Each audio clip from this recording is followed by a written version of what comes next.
rekan-rekan, pada kesempatan kali ini kita akan membahas mengenai fungsi-fungsi manajemen pendidikan. Kita bisa merangkumnya ke dalam 4 fungsi manajemen pendidikan. Yang pertama, ada fungsi perencanaan. Yang kedua, ada fungsi pengorganisasian. Yang ketiga, ada fungsi pengarahan. Dan yang terakhir, ada fungsi pengawasan. Fungsi yang pertama yaitu fungsi perencanaan. Dalam konteks pendidikan, kita bisa mengatakan bahwa perencanaan ialah sebuah proses pemikiran yang sistematis dan analisis rasional mengenai apa yang harus dilakukan, bagaimana melakukannya, dan kapan kegiatan dilaksanakan. Sekarang pertanyaannya adalah mengapa perlu perencanaan? Perencanaan dapat digunakan untuk menjadi kerangka dan pedoman dalam pelaksanaan kerja. Sekarang, mari kita melangkah kepada pembahasan berikutnya mengenai bagaimana cara melakukan perencanaan. Yang pertama, perencanaan harus dijabarkan dari tujuan yang telah ditetapkan dan dirumuskan dengan jelas. Yang kedua, perencanaan dibuat sesederhana mungkin, namun realistis, praktis, dan juga dapat dilaksanakan tentunya. Yang ketiga, perencanaan dijabarkan secara terperinci, memuat urutan kegiatan atau rangkaian tindakan apa saja yang akan dilakukan. Yang keempat, perencanaan diupayakan memiliki fleksibilitas agar memungkinkan dimodifikasi di kemudian hari. Dan yang terakhir adalah perencanaan diusahakan agar tidak terdapat duplikasi dalam pelaksanaannya. Mari kita tinggalkan fungsi perencanaan untuk sementara waktu, kita beralih kepada fungsi pengorganisasian.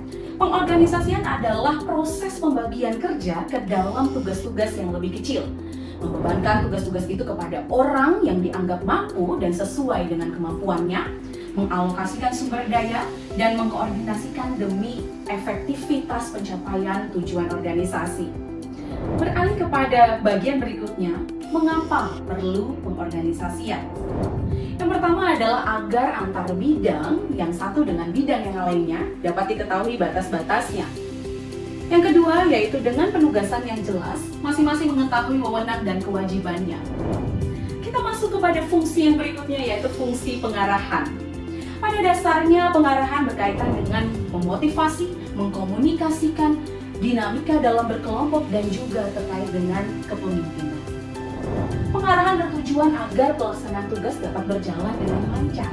Pengarahan yang dilakukan sebelum memulai bekerja berguna untuk menekankan hal-hal apa yang perlu ditangani, urutan prioritas, prosedur kerja, dan juga yang hal lainnya agar pelaksanaan pekerjaan dapat berjalan efektif dan efisien.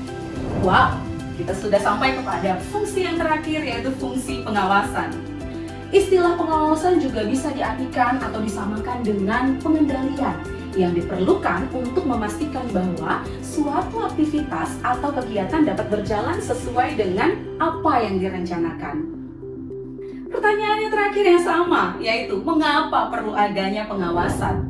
Yang pertama adalah agar jalannya pelaksanaan kerja dapat diketahui tingkat pencapaiannya, ketujuan, dan agar tidak terjadi penyimpangan.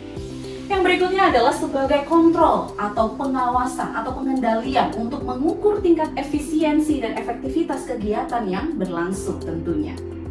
Agar pengawasan pendidikan dapat berfungsi dengan efektif, terdapat beberapa hal berikut yang harus kita perhatikan.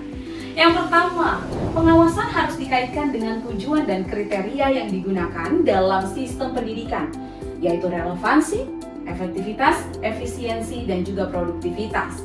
Yang kedua, standar yang masih dapat dicapai harus ditentukan kembali. Yang ketiga, pengawasan hendaknya disesuaikan dengan sifat dan kebutuhan organisasi ataupun lembaga pendidikan. Yang keempat, kuantitas pengawasan harus dibatasi. Yang kelima, sistem pengawasan harus dikemudikan dan juga dikontrol. Yang keenam, yaitu yang terakhir, yaitu pengawasan hendaknya mengacu kepada prosedur pemecahan masalah. Pada akhirnya, kesimpulan dari pembahasan kita yaitu fungsi-fungsi manajemen pendidikan terbagi atas 4, yaitu fungsi perencanaan, fungsi pengorganisasian, fungsi pengarahan, dan juga fungsi pengawasan. Mari apabila ada yang ingin ditanyakan, boleh menuliskan pada kolom komentar. Terima kasih.